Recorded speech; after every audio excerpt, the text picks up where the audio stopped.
Señoras, señores, amigos e amigas, moi boa noite. Saúdos desde Ribadumia, os estudios centrais de Canarias Baixas.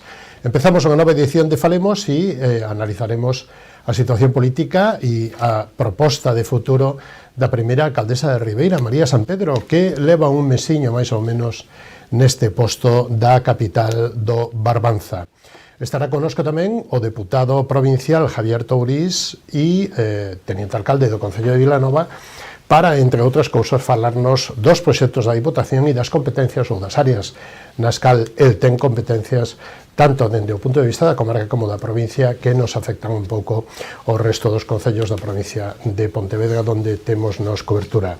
E abrimos este turno de análisis e de intervención para analizar o Concello de Vilagarcía de Arousa co seu alcalde, que é o máximo responsable, que é Alberto Varela, o que lle damos a benvida e a boa noite. Benvido, señor Varela, como estamos? Boas noites, encantado de estar aquí outra vez con vos. Bueno, facemos unha pequeniña semblanza que empezamos esta temporada a semana pasada facendo 4 ou 5 preguntas para contestar a xeito moi breve, a nivel de titular ou de unha palabra. Que tal pasou o verán o alcalde de Vilagarcía? Corto, pasou rápido e moi ocupado. Como definiría Vilagarcía para o resto dos veciños para que vayamos ali a pasar un fin de semana ou uns días ou un día a pasar un día dende o punto de vista de paseo, de turista, etc.? Si é para os veciños salnés, a capital do Salnés, si é para a xente que non sexa do Salnés, pois unha cidade moi entretida, moi dinámica. Digamos que Vilagarcía ten moitas almas, pero dúas principales, unha é a turística e a outra sería, tanto por mar como por terra, e a outra sería, digamos que a comercial vinculada ao mar e ao resto de tal. Con cal se sinte máis a gusto ou cal cree que é máis importante, alcalde? Un alcalde non pode decir que unha máis que a outra, todas, é decir, o que me importa é que a xente de Vilagarcía viva ben, que se poida gañar a vida, dende logo, tanto os sectores productivos como o sector servicios e máis turístico é fundamental para Vilagarcía. Todo o mundo e todos os concellos apostan polo turismo, pero, sin embargo, o turismo tamén exige máis servicios e máis calidad de servicios. Isto como se leva? Pois con moitos aprietos, e por eso hai concellos que se están avaliando a necesidade de implantar, por exemplo, a taxa turística ou, de alguna maneira, que regulemos que todo ese turista, todo o esforzo en servicios que temos que dar aos concellos, de alguna maneira, revirta na propia administración local para que poidamos dar o mellor servicio de calidade. O turismo trae economía, deixa economía no noso sector hosteleiro e comercial, pero é necesario tamén que a administración recaudemos algo para poder seguir prestando os mellores servicios. Claro, incluso a través dos cruceros se están replantexando poñer algunha taxa? Ben, nestes momentos nós estamos no debate de regular os pisos turísticos e de alguna maneira que eso tamén redunde nas arcas municipais. Tamén eu creo que nun futuro vamos a ter que facer un debate sosegado, pero que supón a tensión que supón o mercado de alquiler os pisos turísticos. En un futuro a medio prazo seguro que Vilagarcía tamén vai a ter que explorar a necesidade, ou polo menos estudialo a taxa turística. Eu creo que é un erro tratar de demonizala. Eu sempre defendo que ninguén deixa de ir a un sitio. Eu, como turista, non deixo de ir a un sitio porque te cobren unha taxa turística, porque é algo insignificante co que estás pagando polas túas vacacións, así que o que temos é que artellar de alguna maneira, se non hai outra posibilidade, que a administración autonómica ou a administración estatal que transfiran fondos a aqueles concellos máis turísticos. Non vale que despois presumamos de ser os máis turísticos do mundo, se despois as administracións locais non poden prestar os servicios que necesitan os seus cidadáns e as persoas que veñan a visitar. Xa aproveitando, como presidente da CEGAN, Federación Galega de Municipios, este debate está en riba da mesa dos concellos para poñelo, para leválo a cabo e para que haxa, digamos que, un posicionamento máis ou menos común? Ben, un posicionamento conxunto de todos é difícil. Somos 313 concellos con 300 realidades totalmente diferentes, pero sí, non somos alleos a ese debate. Coruña, Santiago, cando hai cidades que están tamén representadas pola FEGAN, que realmente están tendo un turismo en moitas ocasións, podemos decir, de masas, como pode ser o caso de Santiago de Compostela polo Camiño de Santiago, e de alguna maneira se está pedindo que se faga un esforzo a administración en limpeza, en recollida de lixo, en todos eses servicios que prestamos o día a día aos nosos cidadáns, pero que de repente nunha época do ano, no caso de Santiago, por exemplo, todo o ano, pois está multiplicando por 10 eses servicios, pois cos recursos que ten non chega para poder prestalos. Por iso, de alguna maneira, temos que artellar ou ben sexa con algunha recaudación polos propios concellos, ou ben sexa mediante transferencia a outras administracións para poder, como decía, prestar un servicio de calidade aos teus veciños e aos cidadáns que veñan a visitarte. A Mancomunidade do Salnés, fixo unha aposta ou unha proposta ou unha promoción ou un acto promocional este fin de semana en Madrid, coas embaixadas chinas e co sector chino, e parece que houve un viaxe tamén de algúns membros desta mancomunidade que foron a China. O Partido Socialista fai un comunicado, digamos que molesto por esta situación.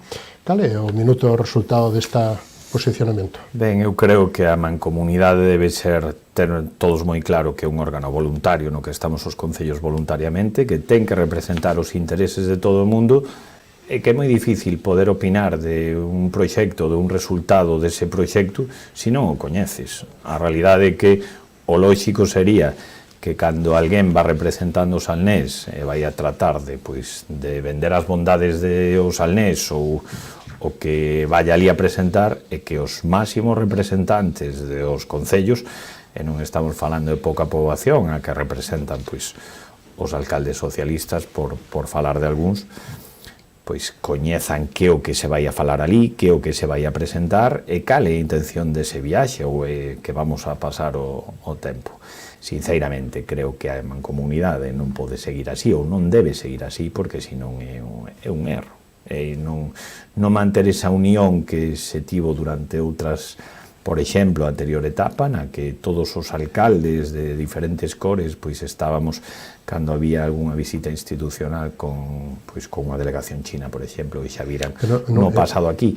O que si non sei, sinceramente, sigo sin sabelo, é que cal foi o obxectivo de que as dúas persoas que foron a China, que o que foron a presentar ao Salnés. É difícil opinar de algo, é difícil saber se valeu para algo, porque, de logo, non temos ningún tipo de información. Que os máximos representantes dos concellos non o saibamos, non parece a maneira máis lóxica de tratar de facer unha política turística mancomunada. Claro, pero, sin embargo, non é a primeira acción que se fai, non?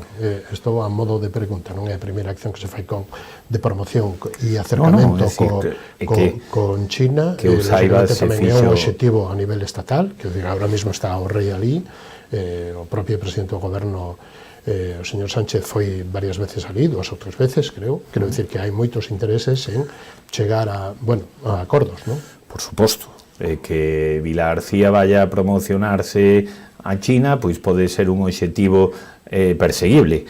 Agora, se vou a presentar a China a unha estación de esquí de Vilagarcía que non existe, non valdría para nada. Se ao mellor vou a falar de que somos unha cidade dinámica, desestacionalizada, falar do mar, falar do deporte acuático, falar de as bondades gastronómicas, falar da nosa natureza, o noso patrimonio, pois ten unha finalidade. O que si non sabemos, repito, é interesante buscar obxectivos turísticos que poidan ser interesantes para os salnés que poidan vir aquí, pero hai que saber o que estás vendendo. Entón, creo que iso é unha decisión que debería tomarse entre todos. Eu sempre digo, cantas máis voces, seguro que se vai acertar máis co proxecto. É unha cuestión, ademais, eu creo, de un certo respeto institucional que eu na FEGAN sempre intento manter, e que me gustaría que na mancomunidade, aínda tendo boas relacións entre os alcaldes e as diferentes corporacións, cando se fan ese tipo de iniciativas e non tes ningún tipo de retorno de que o que se foi a vender do noso Salnés, pois, hombre, creo que é unha postura equivocada. Este fin de semana houve un accidente e un atropelo implicados 4 ou 5 coches e 5 ou 6, digamos que, animais de xabaríns, e a zona non é a primeira vez que entre a Cortegada e o Xiabre, neste caso foi na revolta cerca da Lanzada, ou digamos que nos accesos á Lanzada, en Noalla. Hai preocupación por isto? Os concellos deben de tomar medidas, deben de seguir a xunta algún tipo de solución a este problema? Bueno, primeiro, alegrarse de que dese accidente pobres os animais, pobres os xabaríns que morreron, que creo que eran 5, sí, pero alegrarme de que dese accidente non houbera ningún ferido, que de verdade que foi un auténtico milagro. E despois, en moitas ocasións, eu xa tiven tamén reunións, neste caso, coa Xunta de Galicia, para falar do control, pedido por algún outro concello do control dos xabarís, e o que non se pode facer sempre que a responsabilidade caiga únicamente nas administracións locais, e que eso está nunha vía e que tendes que ser os concellos, que tendes os que teñen os servicios de emerxencia, de protección civil. Eu creo que deberíamos estar bastante máis coordinados e deberíamos tomalo bastante máis en serio. Afortunadamente, como decía, non pasou nada, pero normalmente a resposta neste caso da administración autonómica é iso cousa dos alcaldes, que son os que teñen as posibilidades de poder controlar cando hai un animal nunha estrada, aínda que non sexa, por exemplo, unha estrada de titularidade municipal. Entramos xa de cheo, se lle parece, no concello de Vilagarcía, como está a situación económica da cidade? Ben, pois, modestamente, temos que decir que estamos en un gran momento. Ou sin modestia, estamos en un bon momento, porque a realidade de Vilagarcía é que temos máis empresas e temos menos xente en situación de desemprego. Eso é unha boa nova. Vilagarcía hoxe por hoxe ten máis actividade, ten máis empresas e, como decía, ten menos desempregados. Estamos agora por debaixo dos 2.000 persoas en situación de paro. É dicir, temos 400 persoas menos en paro que no mes de outubro do ano anterior. Se poñemos, creo que estamos, estou falando de memoria, un 14 puntos por debaixo nestes 10 anos que se rebaixou o desemprego. Cando nos chegamos a Vilagarcía había 4.500 persoas en situación de desemprego no ano 2015. Agora a realidade é que hai 1.900. Somos unha cidade, como decía, que ten máis empresas, ten 100 empresas máis que fai pois 10 anos. Eso nos leva a unha boa situación económica. Agora tamén teño que decir que eu son unha persoa inconformista e que, aínda sendo a situación económica boa, teño moi claro de que a realidade de Vilagarcía, como a maioría de Galicia, que é unha cidade que depende excesivamente del sector servicios, sector primario tamén, pero excesivamente del sector servicios, e por eso levamos moitos anos insistindo, neste caso, a Xunta de Galicia, na necesidade de ampliar o polígono do Pousadoiro, porque durante todos estes anos, cada vez que unha empresa se quixo vir a implantar a miña cidade, a Vilagarcía, pois se era dun sector comercial, un supermercado, por exemplo, ten sitio para situarse na nosa cidade. En cambio, no polígono industrial do Pousadoiro non hai un metro libre. Leve a minuto o resultado, como están as relacións entre a Xunta e Zona Franca para a ampliación dese polígono, que ademais lles interesa, entre outras cousas, ao concello veciño que é Caldas de Reis. As relacións entre Zona Franca e... Sí, no, a realidade foi esta, é fácil de explicar. Levábamos moitísimos anos pedindo, reivindicando a necesidade de ampliar o Pousadoiro. Eu comentei persoalmente a diferentes presidentes da Xunta de Galicia, conselleiros de Industria, e hasta agora sempre foron oídos sordos. Non sei se foi casualidade ou foi remover un pouco o árbol, que foi sentarse con Zona Franca, facer un convenio ali con un protocolo co alcalde de Caldas e comigo e o delegado de Zona Franca, e a semana seguinte foi a Xunta de Galicia a que dixo que xa se iban a poñer con eso. Se levaban esperando moitísimos anos. Ben, se iso serviu para que a Xunta de Galicia por fin se decida e amplíe esos 200.000 metros cuadrados que se están pedindo para o polígono del Pousadoiro, e sabemos que non é suficiente, pero é unha maneira de arrancar. O que si vexo con preocupación é que nos orzamentos da Xunta de Galicia solamente hai 80.000 euros para o desenvolvemento do proxecto. Iso non dá ni para facer un proxecto. Xa entre os estudios topográficos non dá ni para comenzar. O que non me gustaría que pasase, e se así me van a ter enfrente, dende logo, como representante dos vilagarceáns, é que isto servise para que non o fagan outras administracións, para que non o faga a Zona Franca, e non este sacando os cores a administración que non fixo nada durante todos estes anos, e vaya a ser unha pata para alante, porque non nos lo podemos permitir, porque outro día estivemos facendo unha visita ali a unha empresa, ao polígono do Pousadoiro, decían, estaban tendo que rechazar pedidos pola capacidade, porque a empresa non pode albergar máis pedidos, non pode ter un estocaxe, porque a capacidade non a permite. Levan anos esperando por unha ampliación dunha parcela que hoxe por hoxe non pode ser unha realidade. Ben, pois espero que polo menos ese, como decía, ese compromiso de zona franca e noso pois servise para que a Xunta. E se non, pidolle unha cousa moi clara, que nos deixen facelo a nós, porque Zona Franca estaba disposto a urbanizar, Zona Franca estaba disposto a levar adiante o proxecto e tiña o apoio dos dous concellos interesados, e eles non o van a facer, que polo menos que non obstaculicen a intención de outros. Esta semana se inaugura unha rúa en Vilagarcía que se chama Clara Campoamor, que vai romper un pouquiño os moldes, non? Dende o punto de vista da estética e dos, digamos que da atracción visual, non? Ben, o que temos moi claro en Vilagarcía, desde cando falábamos ao principio de todo de definición de Vilagarcía, eu engadiría ademais outra cosa, que é unha cidade na que os vilagarciáns decidimos, ou polo menos unha maioría de vilagarciáns decidimos durante estes anos, que preferíamos unha cidade cómoda para vivir, na que os peóns sexan os protagonistas do espacio público, que ese camiño que se anduvo de retraerse os peóns para poñer por diante os coches, pois desandalo. E a realidade é que nestes anos a xente que ven a Vilagarcía ve a transformación, a humanización que tivo a cidade, pois, dende logo, está mal que o digamos, pero quedan abrallados. Ben, pois, dentro dese contexto, dese núcleo central da cidade, na que houve moitas humanizacións, pois faltaba o que hoxe por hoxe Rúa Clara Campoamor, da que estamos, por certo, moi orgullosos polo nome.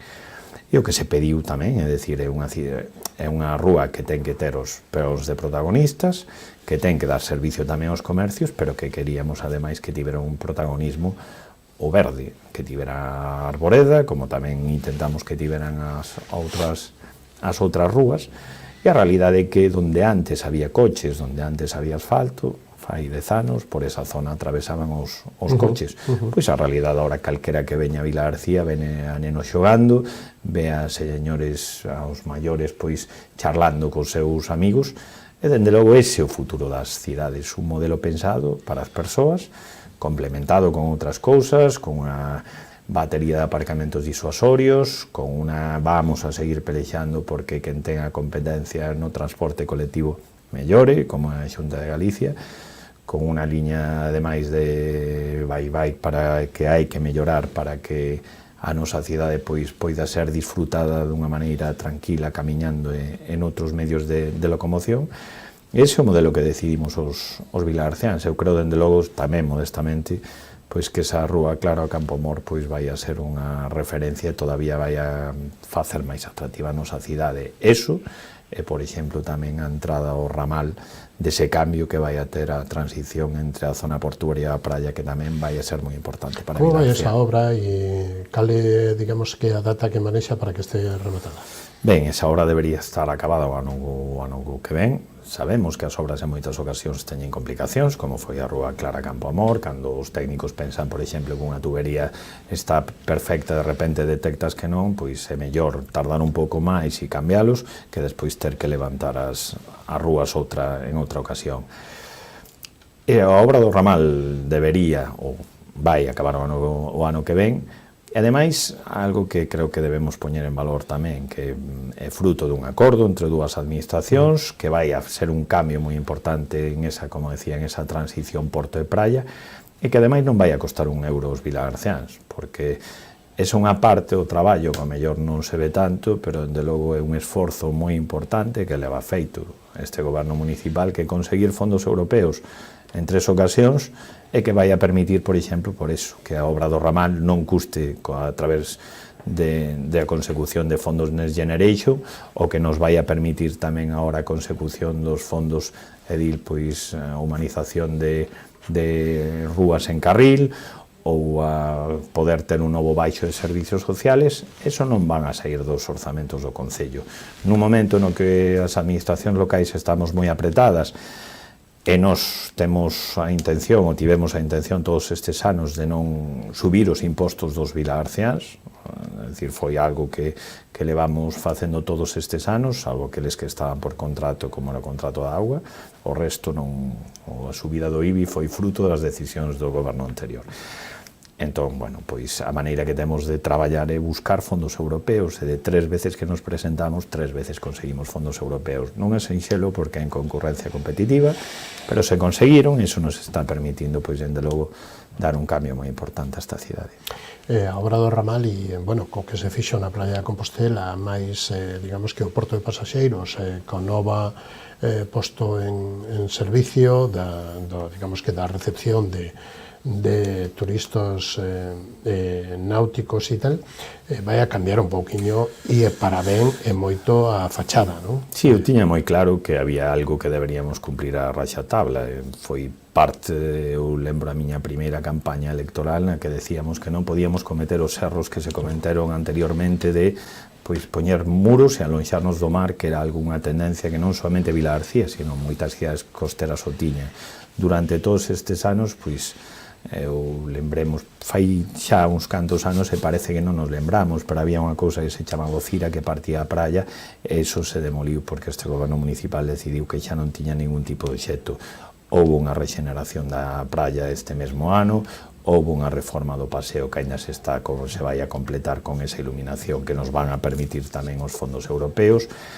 A esa compra desa parcela do ramal, que senón, pois, bueno, como estaba nestes momentos, era con galpóns en desuso e unha imaxe que non é ideal para a nosa praia, e agora vai a ser unha zona limpia, xardinada, de disfrute dos cidadáns, e, por suposto, ademais, pola parte que toca o Concello de Vila García, temos tamén algo pendiente que está palabrado co Porto de Vila García, así se dixo por parte do presidente do Porto, que era que os vilagarcián recuperemos parte dese mellor ramal como zona de disfrute de uso público, é dicir, abrir o ramal, o que é o peirao do ramal á cidadanía. En eso se está traballando entre ambas administracións para facelo realidade. Fai pouco ainda tive pois unha conversa co presidente do Porto para intentar acelerar eses plazos pendientes da aprobación do plan especial, pero que vai a ser tamén moi importante que os vilagarciáns teñamos ese espacio que en estes momentos non está ben aproveitado, que podamos disfrutar todos os vilagarciáns. Señor Varela, antes de irnos ás parroquias, quedámonos vai haber están traballando nunha nova ordenanza fiscal para o parking Xoán 23, contenos algo para os vecinos. Bueno, isto vai dentro do modelo de cidade que queremos, que decimos que os peóns teñen que ser primeros, pero os vehículos tamén temos que ter onde deixalos. O que si pedimos é que aqueles traxectos que sexan innecesarios, facelos en coche, que non se fagan.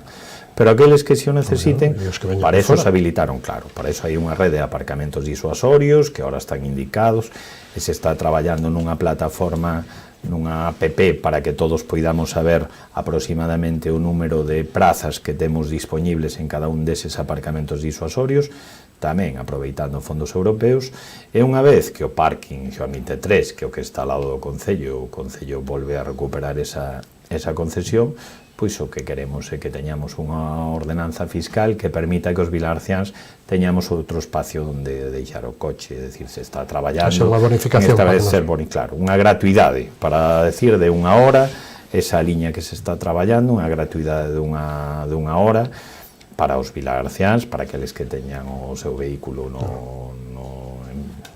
empadronado no padrón do Concello, e que poidan ter, e ademais tamén se está estudiando a posibilidade de que a través de convenio coa Asociación de Comerciantes tamén pois unha serie de horas gratuitas para que as persoas que veñan a mercar a nosa cidade. E a idea non solamente se está empezando co parking Xoán 23, que é o primeiro, pero tamén estamos traballando para que o parking que hai na zona da Concha, que ata agora estaba utilizado como pois aparcamento dos coches que retiraba a grúa municipal, pois que esos vayan a unha zona máis lonxana, como noutras cidades, aqueles que teñan unha infracción van a ter que gastarse algo máis en recoller, pero é unha pena desaproveitar tamén ese aparcamento para os vilagarciáns e para a xente que veña de fora, así que ese tamén se está traballando para que tamén vaya a ter esas gratuidades e bonificacións.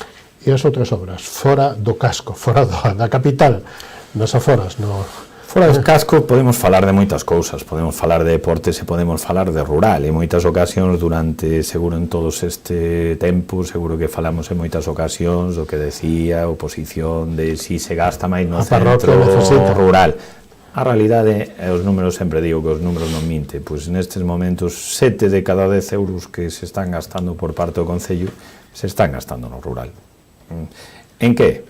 Pois en diferentes obras de saneamento, por exemplo, zona de Guillán, zona de Carril, zona de Sobrán, hai obras de saneamento, se está facendo un plan de asfaltados de 14 camiños, e sumamos a todos os números de kilómetros que se levan durante os camiños municipais, plan de asfaltados e plan de reductores de velocidade, que tamén son moi demandados por as asociacións de veciños, e xa se está con este orzamento tamén vai un novo plan de 550.000 euros para seguir con ese plan de asfaltados de camiños, ademais de humanizacións máis importantes de outras rúas de Vila García, como se está traballando, aproveitando algúns casos fondos europeos, en outros casos con recursos propios, como pode ser Bouza de Abaixo en Vila Xoán, como pode ser tamén Veiga do Mar, que tamén se está traballando para facela en Vila Xoán, como Rúa Vilaboa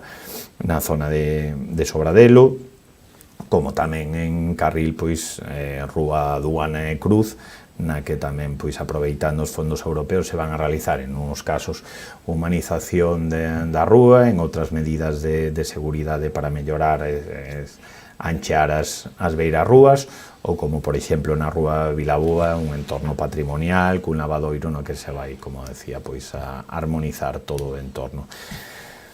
Eso solamente se nos referimos pois as infraestructuras de servicios, pero que despois tamén moitas das infraestructuras deportivas nas que se está traballando e investindo non están no centro das cidades, e se está facendo un esforzo, nunca se fixe un esforzo inversor en deportes como se leva feito nesta legislatura.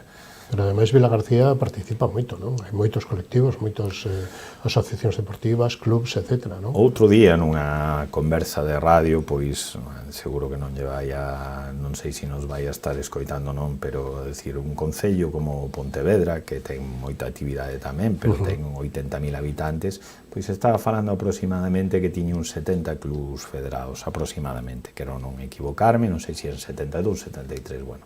Pois Vila García estamos en 61, coa mitade de poboación. Dicir, Vila García ten moitísima actividade deportiva, non solamente na organización de eventos deportivos, que tamén o facemos moi ben, senón cada vez máis rapaces practicando deporte, e se obriga a ter unhas infraestructuras deportivas que non temos nada que envidiar ao resto das 7 cidades, pero o esforzo inversor pois tamén ten que ser acorde, e por eso se acaba de facer, por exemplo, a reforma do pabillón de antes Fontecarmo, ahora pabillón Sara Gómez, na que o investimento foi bastante por riba dos 2 millóns de euros, por eso se está ahora coa ampliación da piscina municipal, aproveitando fondos, por eso se acaban de renovar todos os campos de erva artificial que tiñemos, por eso se está tamén coa reforma da pista de atletismo, por eso estamos con unha nova escola de usos náuticos ali no Porto, é dicir, se está facendo un esforzo en deporte porque sabemos a importancia que ten para esta cidade. Vila García non se entendería sin cultura, sin música e sin deporte. Eso require, como decía, poder dar eses servicios, e dende logo nos podemos. Dentro desas obras que non se ven, solo cando se fan son as obras de saneamento, non? Hai varias abertas. Como quedará, non sei, no ano que ven, a cobertura do saneamento no concello, no municipio de Vila García? Pois moito mellor que fai 10 anos.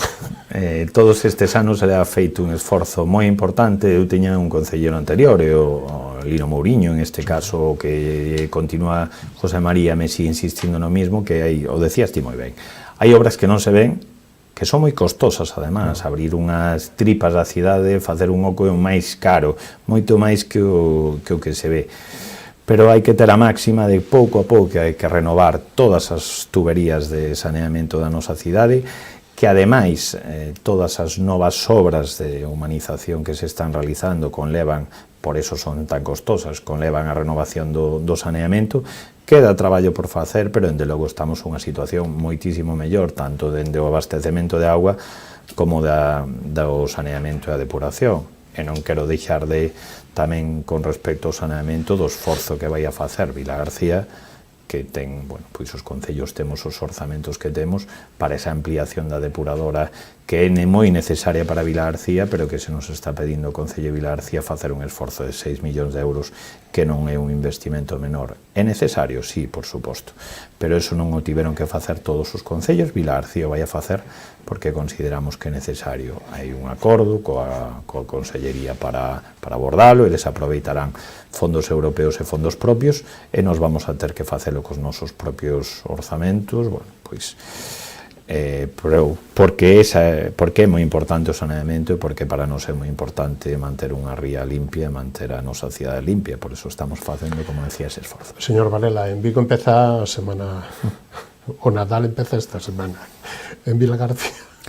En Vilagarcía non para a actividade, tamén temos que decilo, a actividade cultural, por eso temos unha marca de VGA 365. Hoxe decía tamén outra entrevista que fai unha semana acabamos o Curtas, esta mesma semana estábamos presentando Castes, esa actividade cultural de Vilagarcía.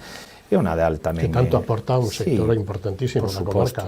Eso non nos esquezamos que todas esas cuestións teñen un retorno económico moi importante para unha cidade como Vilagarcía, Castes que falamos do que vive viño, do sector, sí, que vive do sector pequenas servicios. bodegas. Sí, ademais é un evento que creo que é especial porque cuida o viño de autor, as pequenas bodegas, é diferente a outras, ademais agora o mezcla con música, bueno, é un evento moi especial. E o Nadal tamén ocupa un lugar especial. Creo que nos estamos facendo unha cousa moi ben, que é dicir, bueno, non vamos a competir con outras cidades con respecto á iluminación, porque non, é dicir, o orzamento unha cidade como Vigo, para que vamos a andarnos con medias tintas, non é o mesmo que de Vilagarcía, pero unha cousa que se está facendo moi ben en esta cidade, pois é aproveitar, por exemplo, os xardíns efímeros, que embelecen todo o noso casco urbano, poñer esa aldea de Navidad, que tamén pois é unha maneira de darlle un entorno pois moi navideño. O Festurrón, que eso creo que é o parque de atraccións máis grande de Nadal que hai en toda Galicia, porque eso sí, aí sí que non nos gana ninguén. Todo Fesdega cheo de atraccións para os nenos e nenas, a actividade que tamén vai haber nos centros culturais para levar a Navidade a todas as nosas zonas, a dinamización.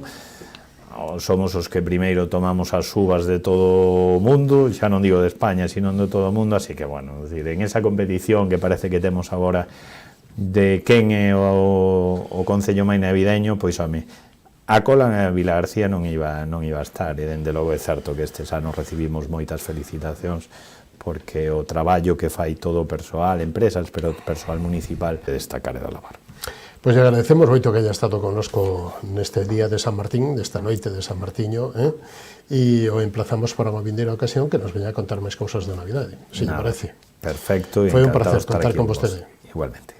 Nos vamos á publicidade da man dos patrocinadores, volvemos dentro dun instantiño e recibimos a Javier Tourís, delegado provincial da Diputación de Pontevedra e teniente alcalde do Concello de Vilanova de Arousa. Non o perdan, dentro desta liña estamos aquí.